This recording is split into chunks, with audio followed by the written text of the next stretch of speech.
воскресного вечера на канале БСТ время подводить итоги недели. Сделаем это вместе. Я Альбина Хайруллина, и вот ключевые темы выпуска.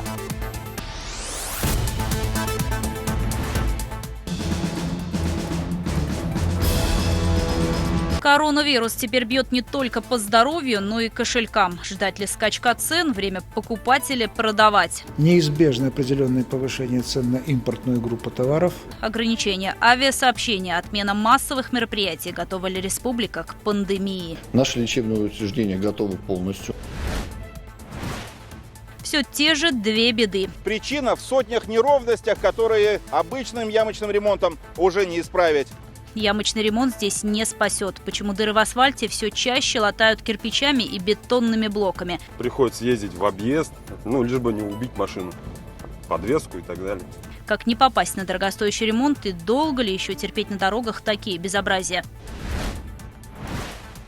Сельская ипотека. Кто может на нее рассчитывать? Плюсы и минусы дешевой ставки. Ее может получить любой гражданин Российской Федерации возрастом от 21 года до 75 лет. Как добиться снижения до 0,1%? Только в том случае, если он работает в сельхозпроизводстве. И правда ли, что банк вправе поднять ипотечную ставку в одностороннем порядке? Бессменный спикер 5 созывов. Вы рыбак. Все больше становлюсь виртуальным рыбаком. Критика посыпалась. Нет. Нехорошие журналисты. Бывает. Откровенное интервью Константина Толкачева каналу БСТ в юбилей башкирского парламента. 2-1 и все, авангард, до свидания! Быть или не быть игрокам на арене и самому зеленому дерби. Салават Юлаев вышел в полуфинал Восточной конференции КХЛ, но рискует в нем не сыграть.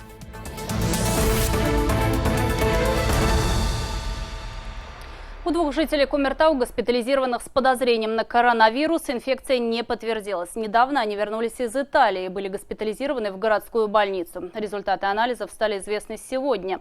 Ни одного заболевшего нет, но не исключено, что они могут появиться, заявил Ради Хабиров по итогам заседания оперативного штаба по недопущению распространения коронавируса. Оно состоялось накануне. По данным регионального Минздрава, сейчас свыше 300 жителей Башкортостана находятся под наблюдением медиков из-за пандемии. Наши лечебные учреждения готовы полностью. У нас проводятся постоянно необходимые тренинги, тренировки. Создан необходимый запас средств индивидуальной защиты для сотрудников медицинских организаций, запас лекарственных препаратов. Между тем, Роспотребнадзор призывает отказаться от походов в торговые центры, а также не пользоваться общественным транспортом в часы пик. В рекомендациях ведомства говорится и о необходимости дезинфицировать не только руки, но и мобильные устройства, а также ограничить тесные объятия и рукопожатия. А вот Минпросвещение призывает перевести школьников на дистанционное обучение. С понедельника в московских школах уже вводится свободное посещение. У нас же в регионе на такие крайние меры пока не пошли, пока отменены все массовые мероприятия и рейсы из аэропорта Уфа в страны Евросоюза. Зато пройти тест на коронавирус отныне можно у нас в республике, но тут есть свои ограничения. ПЦР – это обычный метод обычного биологического материала, мазки из носа, кровь, моча. Исследование проводится от 4 до 8 часов. Бесплатно, абсолютно бесплатно, но по направлению медицинской организации. На этой неделе в фокусе оказалась не только всемирная пандемия. В информационной ленте новостей появились еще 2 игрока – нефть и доллар. Впрочем, все взаимосвязано. Всю неделю страна следила за их взлетами и падениями, а также ценами, которые где-то начали уже расти на фоне биржевых скачков. Реальностью уже стало повышение ставок по ипотеке. Прогнозируется подорожание авто и не только. Туристический бизнес терпит крах. Свыше 40% путевок сдаются обратно. Впрочем, пока многое из перечисленного результат паники. Все ли так плохо на самом деле? В этом пытался разобраться Артур Шамсудинов.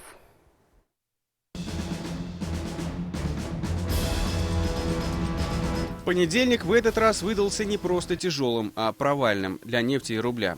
Рынок черного золота открыл торги рекордным падением на 30%. Курс российской валюты упал до минимумов 2016-го – 72 рубля 4 копейки за доллар, 82 за евро. Конечно, людям, далеким от экономики, эти цифры мало что говорят, однако многие уже начали ощущать изменения на внутреннем рынке. В переводе на нормальный человеческий язык, да, определенное усложнение будет.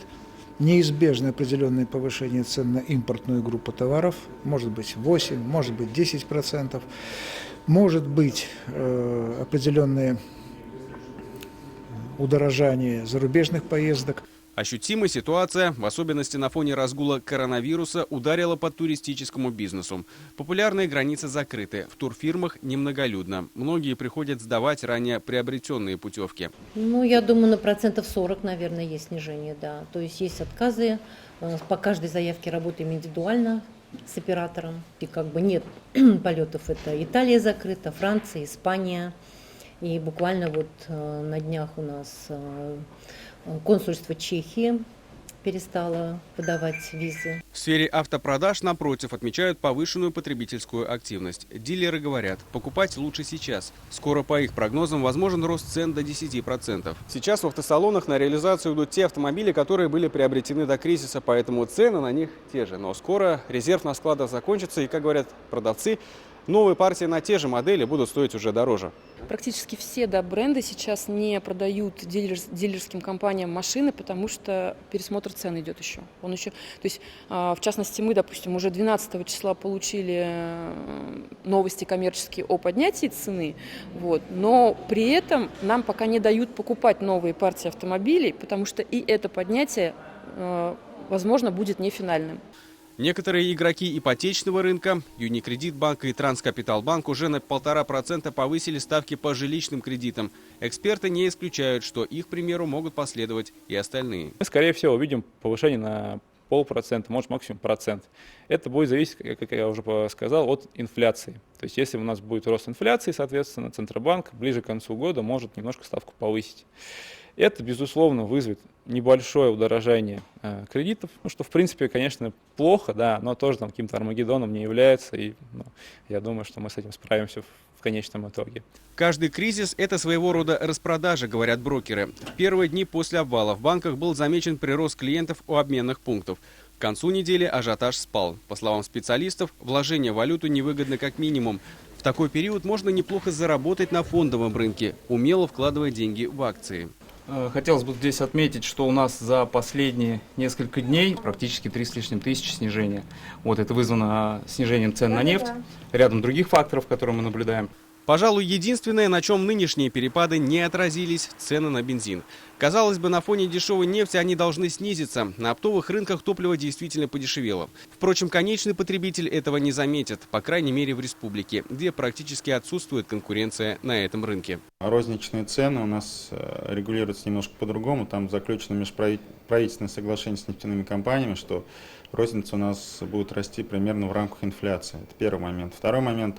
В прошлом году правительством разработан демпфирующий механизм, который позволяет с помощью субсидий регулировать всякие резкие скачки, рост и падение цен внутренних на рынке нефтепродуктов. Ситуация с курсом валют на конец недели не сильно изменилась. Доллар стоит чуть более 72 рублей, евро в районе 80. Нефть продают по $35 за баррель.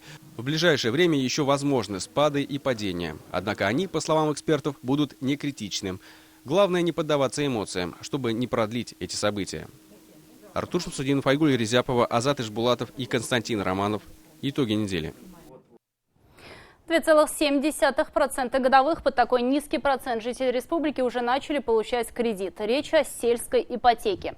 Объявленная еще в начале января программа, субсидируемая государством, фактически полноценно начала работать в марте. Связано это с тем, что утверждались окончательные списки населенных пунктов, на которые распространяется ее действие. Желающих получить сельскую ипотеку выстроилась длинная очередь. Более 1100 заявок с начала месяца уже получило региональное отделение Россельхозбанка. Пока единственный участник программы. Среди них немалая часть от жителей городов. Так почему же люди готовы переехать из города в село, узнавал Эмиль Басареев. Изначально смотрели район Демы, когда услышали про процент 2,7, сельскую ипотеку решили взять в Уфимском районе. Улучшить жилищные условия уфимка Гузель Гафарова хотела давно. Имеющиеся квадратные метры стали тесными, в семье появились дети. Изначально переезд за город не планировали, но условия сельской ипотеки оказались привлекательными. Заключили договор, получили одобрение. Теперь готовятся к новоселью. В скором времени завершится стройка их дома. Школа, садик, все это рядом находится с домом. На территории находится поликлиника детская. Мы ждали уже месяц этот день сделки. Вот и сегодня этот день настал. Мы очень рады. В сельской ипотеке пока участвует только Россельхозбанк. Ожидается, что в скором времени список кредитных учреждений расширится. В Башкортостане максимальная сумма выдаваемой ипотеки 3 миллиона рублей. Процентная ставка 2,7% возможно только в случае оформления личного страхования заемщика. Без страховки будет уже 3%. При этом первоначальный взнос для получения не менее 10% от стоимости объекта. Максимальный срок ипотеки – 25 лет. Ипотека сельхоз предназначена для приобретения объекта, расположенного в сельской местности. На текущий момент башкирским филиалом принято 1100 заявок на сумму 2,1 миллиарда рублей. При этом уже одобрено Министерством сельского хозяйства 15 заявок, и при этом 8 уже выдано. Работы прибавилось и у агентов по недвижимости. Увеличился поток клиентов. Желающих приобрести жилье в селе интересуют в первую очередь районы, близкие к Уфе. Как говорят специалисты, люди ориентируются на готовое жилье, будь то частный или многоквартирный дом. Немалую роль в выборе играет и инфраструктура в населенном пункте. К слову, садовые товарищества не проходят по этой программе. Список же начинали ждать с 15 января и получили 10-11 марта. Клиенты уже, ипотека у них заканчивается срок. То есть каждый день звонки просто сыпались, клиенты говорят, когда будет список, когда будет список. Но там не только же были вопросы в списке, еще были финансирование вопросы. То есть все это согласовывалось. Все же главная цель программы – привлечение кадров в сельскую местность и остановить отток населения в города. Государство со своей стороны субсидирует ключевую ставку Центробанка, сделав ипотеку более доступной. Кстати, для тех, кто уже живет и трудится на селе, ипотечный процент может снизиться еще больше. Навстречу аграриям пошла республика. 2,7-3% годовых. И если гражданин работает в сельхозпроизводстве или является фермером, то после оплаты этого процента мы ему возмещаем до 0,1%. То есть, можно сказать, бесплатно. Для привлечения кадров некоторые сельхозпредприятия республики разработали свои жилищные программы. Например, в Чекмагушевском районе хозяйство Базы строит дома сотрудникам за свой счет. В дальнейшем они могут выкупить их, по сути, по себестоимости. Однако есть и другой вариант. Через 10-15 лет он имеет возможность также это жилье, приватизировать. Такие возможности тоже есть. Это уже должен быть наш работник, который либо социальный работник социальной сферы. В этом работнике хозяйство остро нуждается. Такие возможности у нас есть. Сельская ипотека же имеет ограничения. Человек может получить ее только один раз. Ипотека – часть госпрограммы «Комплексное развитие сельских территорий» до 2025 года. Однако в дальнейшем не исключается ее продление. В этом году на сельскую ипотеку предусмотрено выделение 1 миллиарда рублей из федерального бюджета, но в случае прекращения субсидирования ставка может вырасти. При этом решение за вас примет сам банк. В то же время девелоперы прогнозируют, что в ближайшие 2 года стоимость жилья может вырасти. В числе причин они называют более жесткие требования к застройщикам и последние изменения курса на рынке валют. Эксперты советуют не тянуть с покупкой, тем более если вы решили воспользоваться сельской ипотекой, ведь сумма субсидий ограничена. Следовательно, рассчитывать на 2,7% могут те, кто подал заявку в числе первых.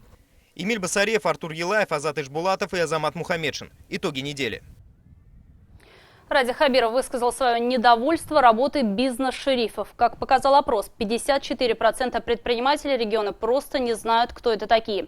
На форуме в Стерлитамаке глава Башкортостана встретился с обеими сторонами делового сообщества, причем в разных залах, чтобы каждый смог, не боясь давления, задать волнующие вопросы и высказать свои предложения по развитию бизнеса в регионе. Это одновременно и мир, и война, но открытый диалог с главой республики показал, в бизнесе воевать все же приходится гораздо чаще.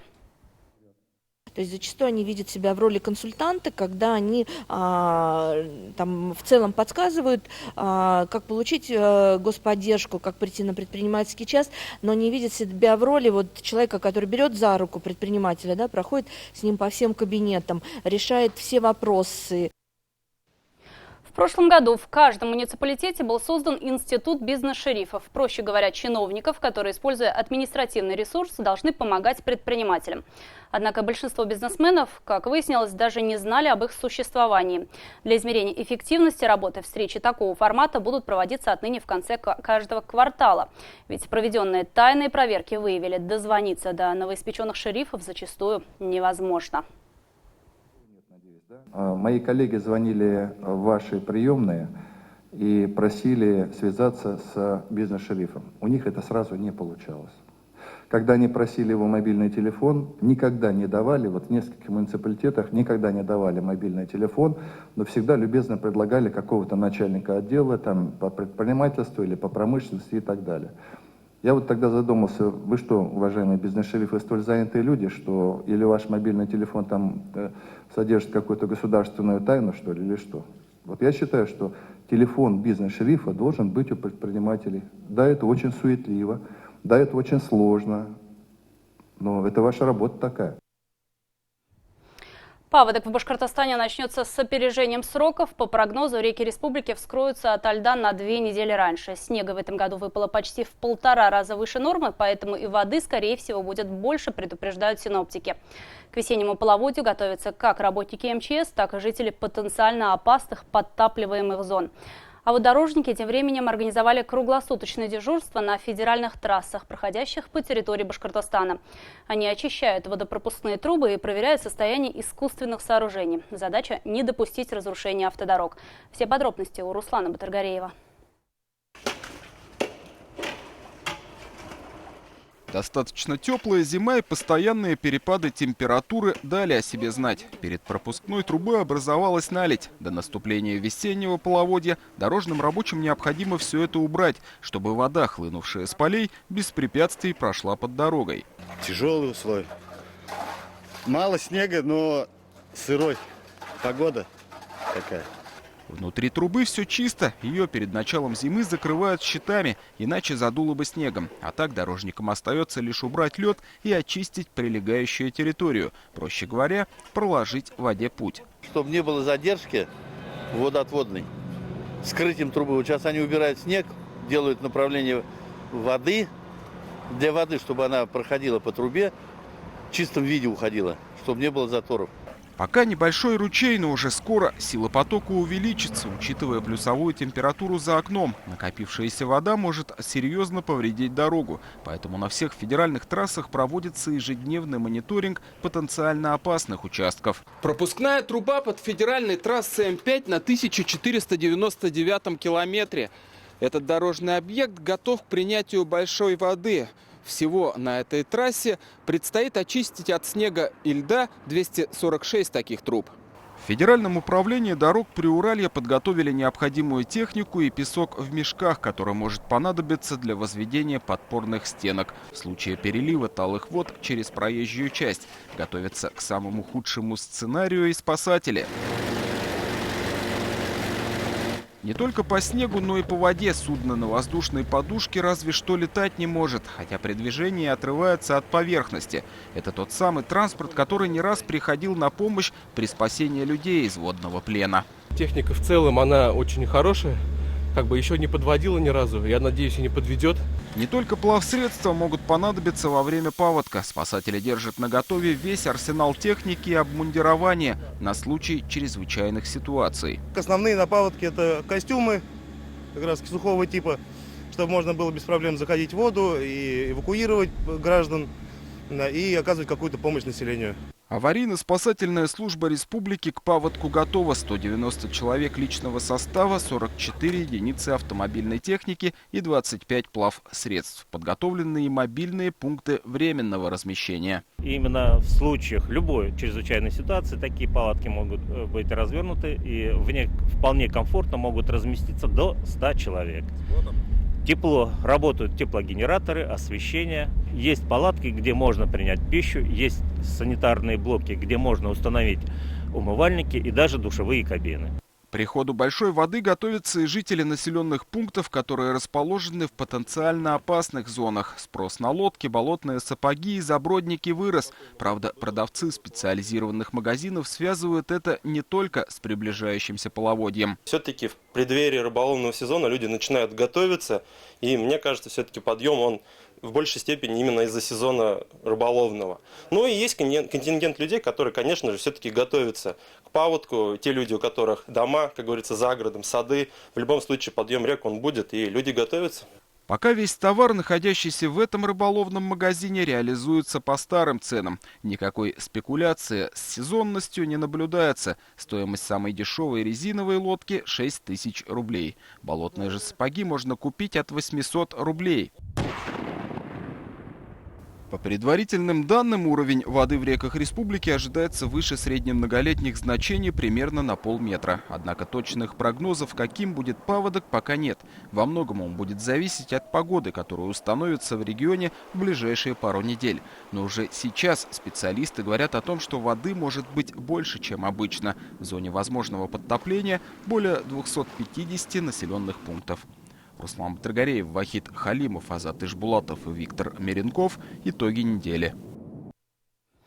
Не дождалась юбилея. И смешно, и грустно. Многолетнюю яму на улице Трамвайной засыпали асфальтовой крошкой. Мера временная, как и весь аварийный ямочный ремонт в Уфе. Приступить к капитальному пока не позволяет погода. Тем не менее, свыше десятка дорожных бригад в круглосуточном режиме продолжают латать городские магистрали. На наиболее сложных и опасных участках дорог побывал наш корреспондент Азат Садреев. Дагестанская, пожалуй, самая тихоходная улица Демы. Несмотря на то, что рядом нет ни школ, ни детских садов, скорость движения автомобилей здесь не превышает 10 км в час. Причина в сотнях неровностях, которые обычным ямочным ремонтом уже не исправить. Когда едешь, перед тобой лужа, и ты не знаешь, как глубоко ты в нее нырнешь. Руслан Муталапов живет в микрорайоне Дема уже несколько лет, но такого, чтобы улица Дагестанская была ровной и без ям, не помнит. В общем, приходится постоянно выбирать, откуда ехать. Приходится ездить в объезд, лишь бы не убить машину, подвеску и так далее. Вот это очень надоедает. После многочисленных жалоб на состояние одной из самых загруженных улиц Демы обратил внимание даже глава республики. В этом году проблемную дорогу не только отремонтируют, но и расширят до 4 полос. Принято решение, что с наступлением благоприятных погодных условий будет заменен верхний слой дорожного полотна по улице Дагестанская на всем протяжении. Ямы на дорогах Уфы латают круглые сутки. Используют специальный асфальт, который застывает за 20 минут. Однако новые аварийные участки возникают каждый день. К капитальному ремонту магистралей приступят, когда они высохнут. Сегодня мы работу ведем, где-то, наверное, есть нарекание, что вот на не совсем подсохший асфальт кладется там литой асфальт и так далее. Но это мы сегодня, это аварийный ямочный ремонт. Для того, чтобы машина не влетела, повреждения не получала, люди там травмы не получали. Вот такая работа сегодня организована. За неделю несколько машин застряли в глубокой яме на Бакалинской. Горожане в соцсетях буквально умоляют отремонтировать дороги, ведущие в поселки Миловка и Михайловка. В Уфе на Новожжоново трудно не только автовладельцам, но и пешеходам. Ужасная дорога идет. Получается, не только дорога для машин, даже для пешеходов невозможно пройти. В некоторых местах мне приходится даже выходить на проезжую часть из-за того, что очень много колеи с водой. Несколько раз меня даже обрызгивало. А под этой лужей скрывается, пожалуй, самая известная яма Уфы. В западню на улице Трамвайная уже попали десятки автовладельцев. И надо отметить, что по своей же вине, когда пытались объехать пробку по обочине. И хотя сейчас это сложно определить, на летних фото четко видно, что скрытая угроза расположена как раз перед расширением дороги.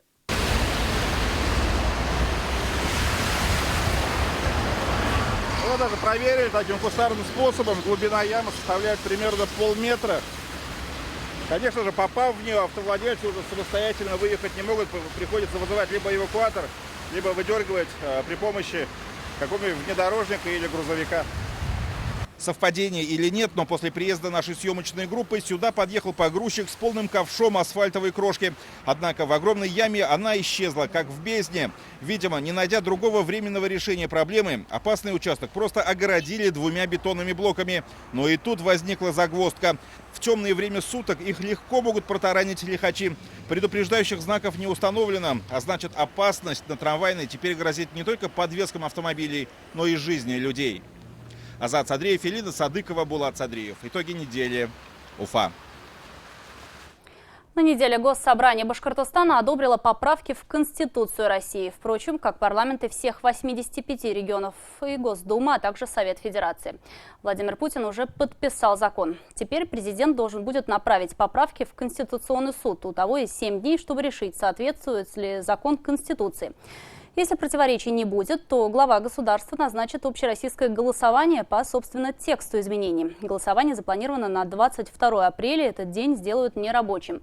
Среди ключевых изменений – упоминаний в Конституции Бога, признание детей важнейшим достоянием, установление русского языка государствообразующим, оплата труда не менее прожиточного минимума, индексация пенсий не реже одного раза в год.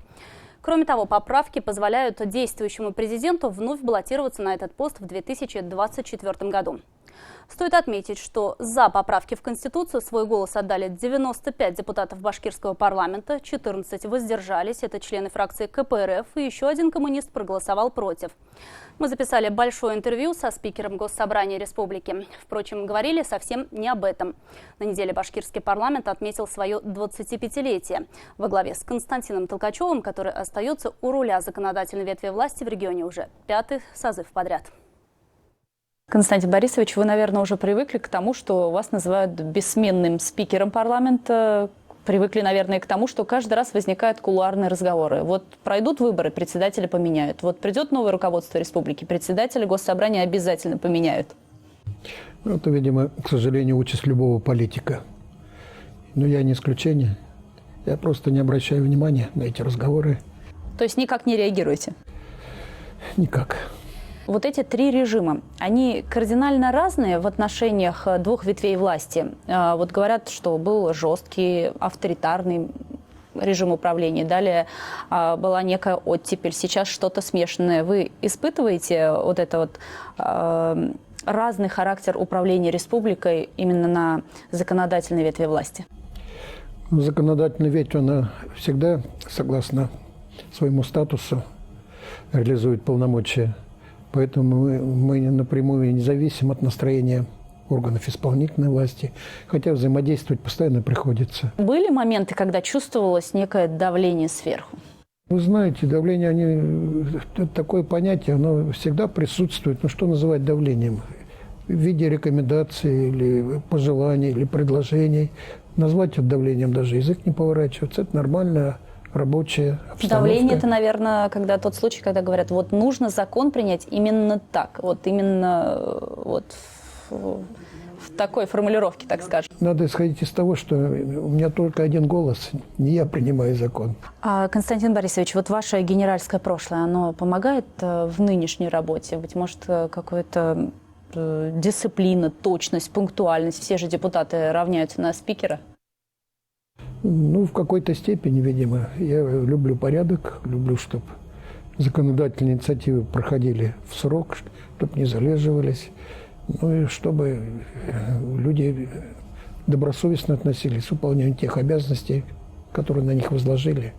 Сейчас журналисты тоже активно следят за этим, всегда смотрят, пустуют ли места, не спят ли на заседаниях депутаты, даже опросы проводят, в курсе ли они, какой они бюджет принимают, задают каверзные вопросы. Вы читаете это в прессе? Безусловно. Потом?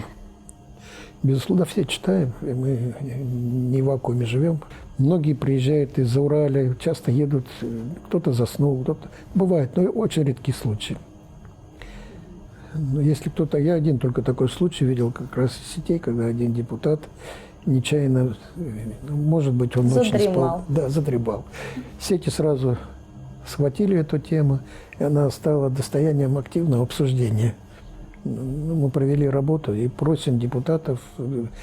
Высыпаться накануне заседаний. Да, и всегда быть в теме того, что обсуждается. Константин Борисович, а какой он спикер парламента за пределами Госсобрания? Какой он человек? Нормальный, разумный, живой человек. Также в магазины хожу, также на рынок. Охраной не пользовался, не пользуюсь, в отличие, скажем, от многих моих коллег. Где вас можно встретить? Где? На основном рабочем месте. С собакой гуляю. У меня 2 собаки. Они постоянно ждут меня. Вот как бы вечером поздно не вернулся, я обязательно нахожу время, чтобы с ними пообщаться, прогулять. Вы за футбол или хоккей? Я и за то, и за другое. Я думаю, что у нас чисто хоккейных болельщиков, стерильных хоккейных очень немного. Ну и ваш жизненный девиз? Кредо ваше жизненное? Быть полезным. И быть первым. Ну, это не факт. Я без амбиций давно. Константин Борисович, спасибо большое, что нашли время для этого интервью и за ваши откровенные ответы. Спасибо. Вернулись на сцену столичного Большого театра спустя 65 лет. В Москве при полном аншлаге представили оперу «Аттила» Джузеппе Верди в постановке Ильдара Абдразакова. Для народного артиста Башкортостана это первый режиссерский опыт, а для башкирской труппы – возвращение на историческую сцену. Как московская публика приняла уфимских артистов, знает моя коллега Анастасия Эльчибаева. Один из самых величественных театров. Эти стены, как и зрители, видели постановки выдающихся режиссеров, слышали голоса талантливейших оперных певцов. И вот публика заняла свои места, чтобы встретиться с башкирскими артистами. В зале гаснет свет.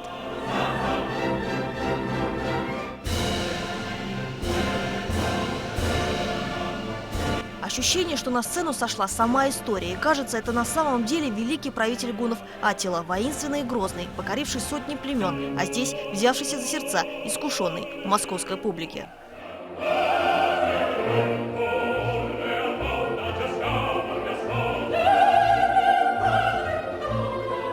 Ильдар Абдразаков не случайно выбрал оперу «Аттила» своей дебютной режиссерской работой. «Ласкала», «Метрополитен-опера» и другие мировые сцены. В разных постановках он исполнил ее порядка 150 раз. Я даже никогда не мечтал о том, что я когда-то буду что-то ставить. Не говоря о том, что мой спектакль из Уфы приедет сюда на историческую сцену Большого театра. Пожалуй, больше остальных за дебютную работу Ильдара Абдразакова переживал его родной брат Оскар. Худрук Башкирского театра оперы и балета вместе с главным солистом проживал эту постановку, волнуясь не меньше тех, кто был на сцене.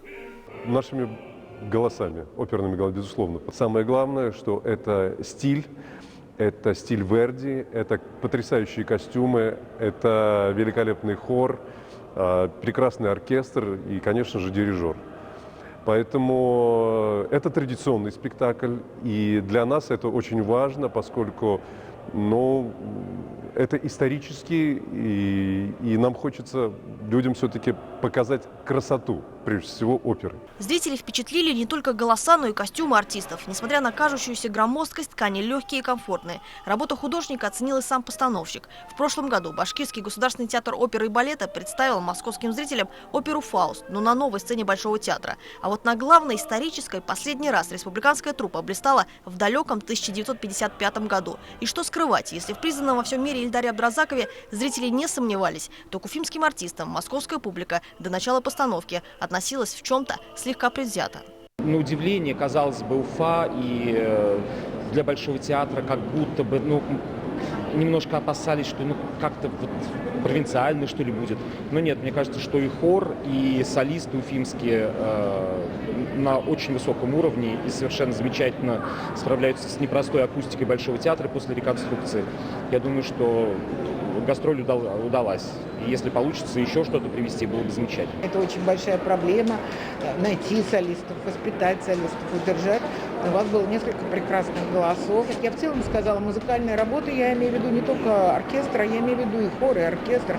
То есть это очень качественный музыкальный спектакль. Просто я действительно поздравляю. Это самая масштабная постановка в истории Башкирского театра оперы и балета. Спектакль вошел в лонг-лист театральной премии «Золотая маска». Премьера постановки состоялась осенью в Уфе и вот уже переместилась на столичные подмостки. Действительно, для нашей труппы театра это одна из самых высоких почестей. Это огромная честь выступать на самой прославленной арене нашей страны.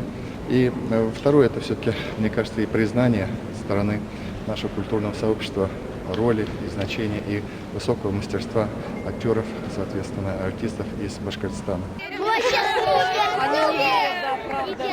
Но одними из самых счастливых в этот вечер были те, кого критики пока еще не оценивают. Юные артисты Уфимской детской студии. Если для взрослой труппы Большой театр – это нечто особенное, важная веха, то для них все это словно сказка, как на сцене, так и за кулисами. Мне запомнилось то, что какой этот Большой театр очень красивый и очень доброжелательный. Почти в таком же восторге, но уже от башкирской постановки, были и зрители, а публика именитая. Я в восторге от этой оперы. Я слышу ее впервые. Она для меня стала, знаете, говоря современным языком, как детектив. То есть я ушла полностью в музыку, в исполнение, в сюжет.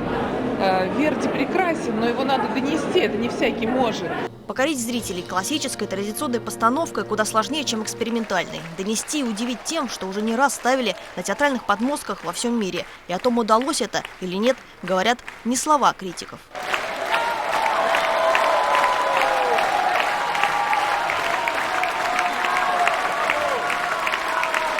Анастасия Чебаева, Гульнар Абдурахманова, Камиль Янбердин. Новости. Москва.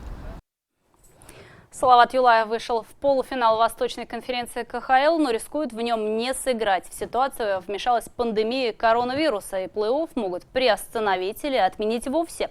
Один из клубов уже отказался от дальнейшего участия. Напомню, что Салават в 6 матчах обыграл омский «Авангард». Перед началом этой серии мало кто верил, что коллектив Николая Цулыгина сможет преодолеть первый раунд.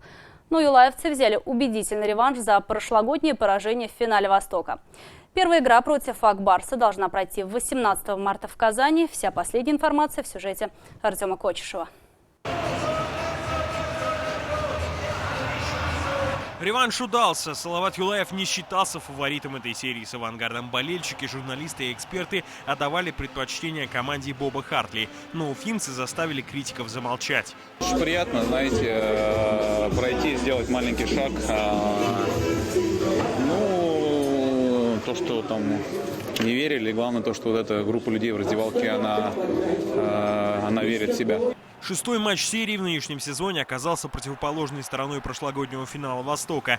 На сей раз команда Боба Хартли была прижата к стенке, и отступать ей было некуда. С самого начала гости побежали вперед и создали несколько опасных моментов. Уфимцы в первые 10 минут лишь помогали «Авангарду», заработав 2 удаления. То, что мы сыграли хорошо с спецбригадами. Последние игры в большинстве забивали, в меньшинстве все на себя ловили, не давали забить. Сегодня очень много меньшинства было, выстояли. Это главное на сегодняшней игре. Выстояв после стартового натиска мячей, Салават Юлаев почувствовал уверенность, и лидеры уфимцев взялись за дело. Результат в первом периоде сделали финны. Сначала Сакари Маннинин исполнил настоящий шедевр, загнав шайбу в ворота с лета. А затем Тему Хартиканин удвоил преимущество в большинстве. В шестом матче ярко проявили себя не только легионеры. После того, как «Авангард» одну шайбу отквитал, Дмитрий Кугрышев сделал счет 3-1. В концовке Эдуард Гиматов забил гол без броска. Удаление некоторые подвели, но ребята здорово сыграли, самоотдача бешеная, много шайб на себя поймали за счет командной игры, именно вот этих действий выиграли игру эту и серию. Салават Юлаев сумел по ходу серии перестроиться, и это ключевой момент. Уфимцы били «Авангард» их же оружием, активно играли в зоне атаки и плотно оборонялись. Юлаевцы переломили ход противостояния во втором матче, когда отыгрались за 6 секунд и забили в овертайме. Тяжелейшую серию Салават выиграл без лучшего снайпера Никиты Сошникова. Я считал, что это очень равная серия, и у меня особых там иллюзий не было ни по поводу какого результата. Но равные команды встречались. Я думаю, что Уфа была лучше готова на этот момент. Следующим соперником Салавата стал Ак Барс. Команды хорошо знают друг друга, в регулярке провели целых 6 матчей. Но в дело вмешался коронавирус. Плей-офф континентальной хоккейной лиги под угрозой. Различные источники сообщают, что из-за пандемии розыгрыш чемпионата будет как минимум приостановлен. Накануне стало известно, что финский «Йокерит» прекратил свое участие в плей-офф. Я был на первой игре между «Динамо» и «Спартаком», первой игре в нашем чемпионате, которая прошла без болельщиков, но это ужасающее зрелище, и, конечно, для самих команд, мне кажется, что это прям вот, плохо-плохо. Если лига примет решение приостановить чемпионат, приостановить плей-офф, это будет достаточно разумно, потому что без болельщиков в хоккей играть нельзя. Между тем уже отменены или приостановлены чемпионат НХЛ, юниорское первенство мира, финская лига и другие хоккейные соревнования. Первые матчи серии Салават Юлаев Ак Барс в Казани должны пройти без зрителей. Что касается игр столицы Башкортостана, окончательно ситуация прояснится в начале следующей недели. С официальным заявлением выступила лига. В нем говорится о том, что КХЛ полностью осознает свою ответственность перед болельщиками и будет неукоснительно соблюдать указания государственных органов стран-участниц чемпионата, которые призваны обезопасить здоровье людей. Официальное решение будет опубликовано сразу же после его принятия. По информации газеты «Спортэкспресс», 7 клубов лиги, помимо «Йокерита», выступили за продолжение чемпионата. Совещание лиги по вопросу коронавируса должно пройти 17 марта. Артем Кочешев, Александр Усманов, Шамиль Каримов, Ильдар Абзалилов. Итоги недели. Уфа. Такой выдалась уходящая неделя. Спасибо, что были с нами. Ну а прямо сейчас специальный репортаж Юлии Нигматуллиной. Будет интересно, не пропустите.